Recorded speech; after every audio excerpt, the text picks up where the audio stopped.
Block printing is one of my favorite techniques. I love it because I find it calming. I find the carving process to be kind of meditative and soothing, even though, let's be real, there is a little bit of an element of stress involved because if you carve something away that you didn't mean to, there's no going back. But I still find it to be a really soothing process. And I love that it's full of imperfections, of happy accidents, and lots of handmade feel. In this video, I'm going to walk you through how to carve your first or your 100th block print. We'll use beginner-friendly tools and techniques, and I'll walk you through the whole process and talk you through what I think about as I create my own block prints. Block printing is a great way to personalize something like this journal that I block printed. Spoiler alert. You can block print cards or fabric, or you can also just fill a whole sketchbook with different block prints that you're interested in. I'm going to show you a little bit of footage here of a year that I spent block printing and kind of reinvigorating my creative process.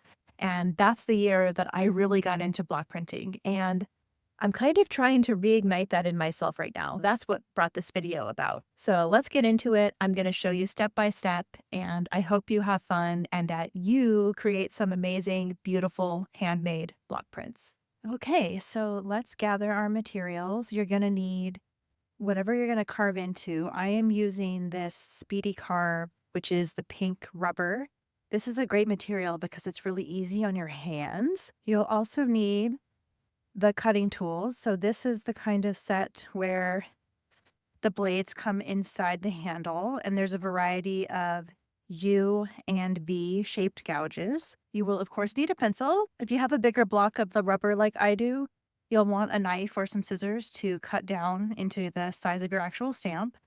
And if you're cutting, you might need the cutting mat. I like to use tracing paper, and as you can see, I have used this tracing paper several times. I just kind of keep using it until there is no usable space left. If you want to use regular printer paper, that works. You could also just draw directly on your block, and that works as well. You're going to need some kind of ink, and you could either use a stamp pad like this, or you could roll out your ink. I'm going to show this with a stamp pad because I like this method. It's really clean and quick. And this particular stamp pad is for fabric or paper, but truth be told, I have actually never used it on fabric. Maybe someday I'll give that a go. I also like to have just some scrap paper. It could be printer paper. I just have this pad of newsprint that I bought a long time ago. And like I said, I keep using the same sheets. When they get kind of what I deem to be too crazy, I'll rip it off and start again. But because I'm just testing my print, you know, use as much or as little as you like. Optional tool, you could use a Baron, which this is basically, it's got this like smooth side. And so if you put your stamp down, then you could use the Baron to like get some good pressure on your stamp. This is definitely not a required tool, but I thought I would show it in case you have one or you're looking for an excuse to get one for yourself. Okay, I think that's everything we need materials wise. Oh, you can also have whatever you're going to actually stamp your final print on. So I am a notorious sketchbook purchaser and not a prolific filler of sketchbooks. But a long time ago, I bought this Cotty Papers sketchbook. I really love the feeling of this paper. I've actually used this paper in a conservation context before, and it's just really nice. You can see it's got some toothy texture to it. I think I'm gonna maybe stamp the cover of the sketchbook. And then maybe moving forward, this will be kind of like my stamp sketchbook. So that's what I'm going to actually do my for real stamping on.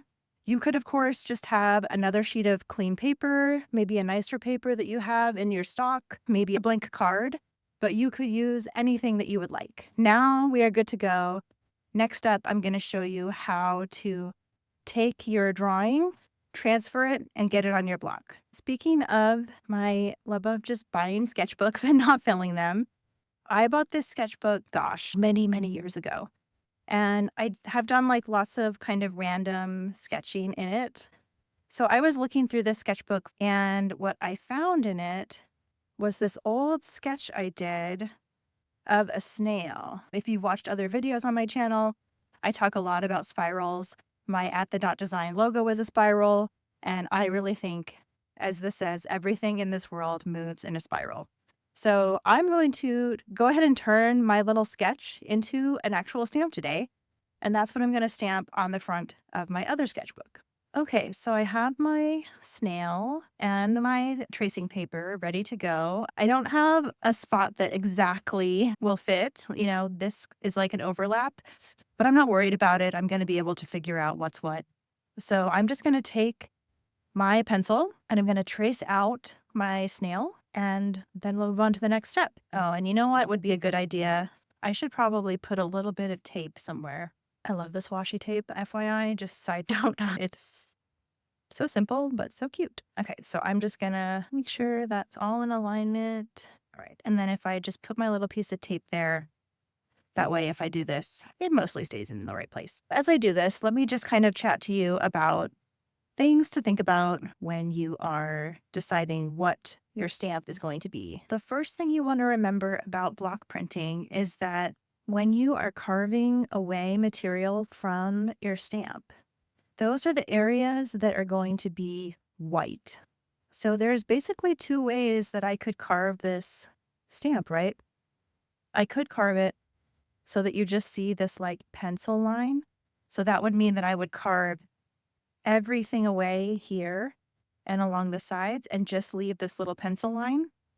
Or what I think I'm going to do is I'm going to leave all of this and I'm going to use my different carving tools to basically create some texture in here. So that's just something to think about when you're doing your carving and your drawing. But it's really good to have something kind of like this snail, right? Where it's got a lot of contrast. It's got some thick lines. And that means that it's going to just be kind of a really good block print motif. If you have something that has lots of super fine details, I would say that's maybe not the best place to start if you're a beginner. I would suggest going with nice, bold shape. All right, so I feel confident that this is everything I was supposed to trace. And so now I will remove my cute washi tape, which I'm in the process of sourcing and designing washi tape. I'm super excited about it. If anybody has done that and has advice, I am always open to hearing other people's experience. Now we have our snail tracing. Now what I'm going to do is just transfer it to my block. I'm going to just kind of see where it will fit. I feel okay about that placement. Just going to reuse my washi tape real quick. Now you can transfer it by rubbing, and I like to just use the back end of my carving tool because it's hard, and I just go through and do this. I also sometimes will use the end of my knife, which I sometimes think is nicer because it's just a nice shape where you can just kind of do this motion, which I prefer. We're just trying to make sure you hit every area that you put a pencil line. That way it all transfers. And I have the washi tape there so that I can like peek. Oh yeah, okay, that transferred really well. Very, very clear. If you have it taped, you can like peek, and if you missed a spot, then you can go back and re-rub in that area. But I feel good about that. So I'm going to save my tracing paper for future use. Next step, I'm going to just cut out a rough cut of this snail. And that way it's just easier for me to kind of handle because this piece is really big. Put my cutting mat under there, and I'm really just going to like eyeball. I might have to go through a couple times. You could cut that out with scissors. So we can just set this aside now. Now the cutting begins. And like I said before, inside this particular tool, there are a variety of blades. My go-to is this little tiny guy for outlines. And then whenever possible, I like to carve away stuff using this big U-gouge just because it's faster. Inside, the way this thing works, when you loosen this, actually, let me just take it all apart because inevitably when I teach a block printing class, somebody takes it all apart and then everything falls out and then they kind of are like, oh my God, what am I going to do?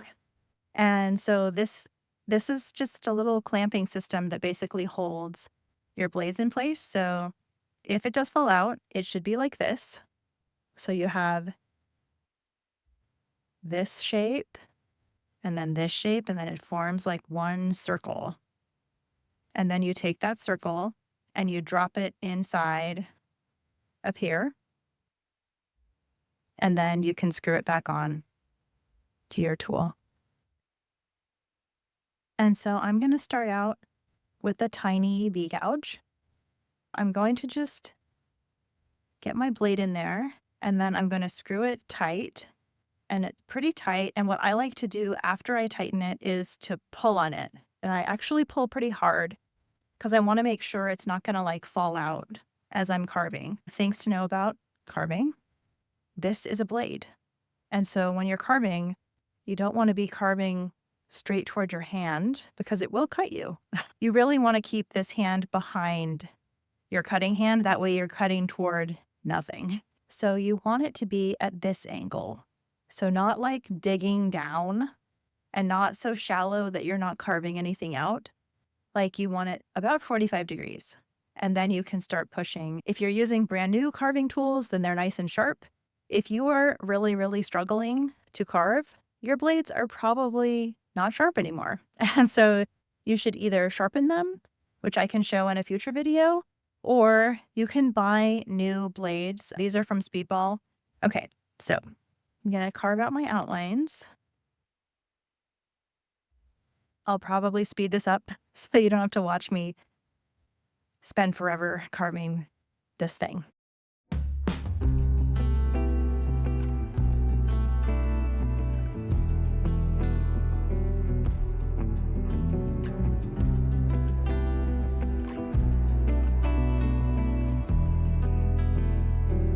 I think I'm going to put some ink on this and see kind of where we are and do a little test print on my newsprint, because what it's going to show me, what I already know it's going to show me, is that this is just a big black blob. And so that's why I think I'm going to add some texture here. But I want to see what I have before I actually start adding that texture. So let me just clean up a bit.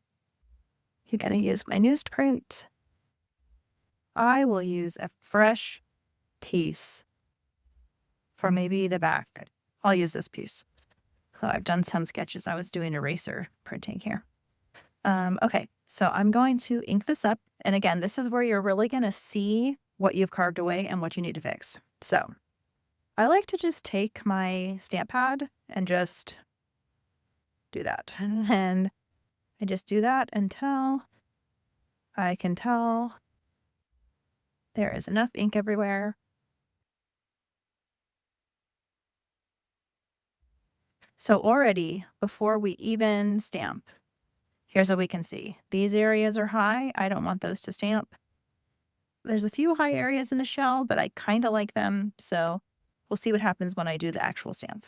So I'm going to just flip that guy over, pop it down, don't move it. I'm going to use the Baron this time. But if you don't have a Baron, just use the heel of your hand. And let's see what we've got. Not bad. I need to carve away this area. I want to really define this some more. I want to clean that up. I kind of like these lines. I also quite like these. This is what I would call chatter, these lines, but I think in this instance, they kind of work. So then in terms of texture, I'm thinking I just want kind of little lines that kind of just show a little bit of texture. So now that I know kind of what I want to get rid of, I can use this as a map to guide me as I refine my stamp a little bit. Now for this, I want to make sure I have everything at the ready. So I have my notebook, I have my stamp, I have my stamp pad, I have a piece of scrap. I'm left-handed, so I want to keep everything on my left. So I'm going to stamp the cover. Never stamped the cover of a sketchbook. Kind of excited about this. The other thing I want to check is, because I carved all those little tiny bits out, I want to make sure none of them are like on my stamp, because that will create a white spot where I don't want it. I think we're good. Let's do this. So we're inking it up. This isn't a live or die situation either. Like, if I screw up this sketchbook cover, it is not the end of the world. It would be nice if it was nice though. That looks good to me. Gonna slide my stamp over, gonna bring in my notebook. And when I'm doing something like this, I like to hover. So you can use these fingers, what are these? Your pinkies, to like hover over where you think you want the stamp to be put down. That looks pretty good to me. I'm gonna just drop it down. Whew, we did it. Okay. And for this, I'm gonna use the Baron. Gonna make sure I do a lot of nice pressure.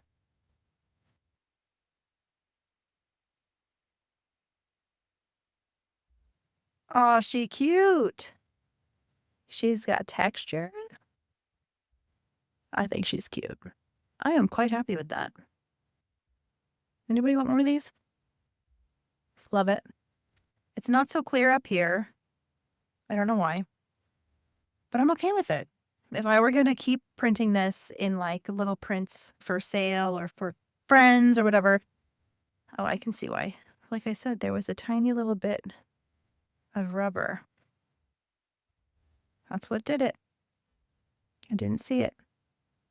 But yeah, I might do another few test prints and maybe a little bit more cleanup, but I'm really happy with the way this turned out. I hope that that was enough information to get you ready to do your very first block print. And when you do it, please, please, please share it with me. I really want to see it. So, quick recap of the process. You decide what you're going to print. You draw your sketch or your full drawing. You transfer it to your block. You carve it. You print it. Done. A few things I want to say about block printing. Don't be afraid to block print. Don't be afraid to make mistakes. And please do not worry about perfection. This is a handmade process. It's going to look like you made it, like you, not a robot, not AI, a person with hands that makes mistakes that is human. Block printing is all about a handmade feel. And the charm is actually in the quirks. You can practice by carving simple shapes like leaves or simple patterns before you jump into something that's more complex. If you give block printing a try, I would love to hear how it goes for you. And let me know in the comments what else you would like to learn about block printing, because I would love to share my experience with you. Happy carving, happy block printing. I'll see you next time. And if you are feeling a little bit discouraged or need a little pep talk, watch this video next, and I will talk to you about a book I recently reread that really helped me get a little bit out of the funk that I've been in lately.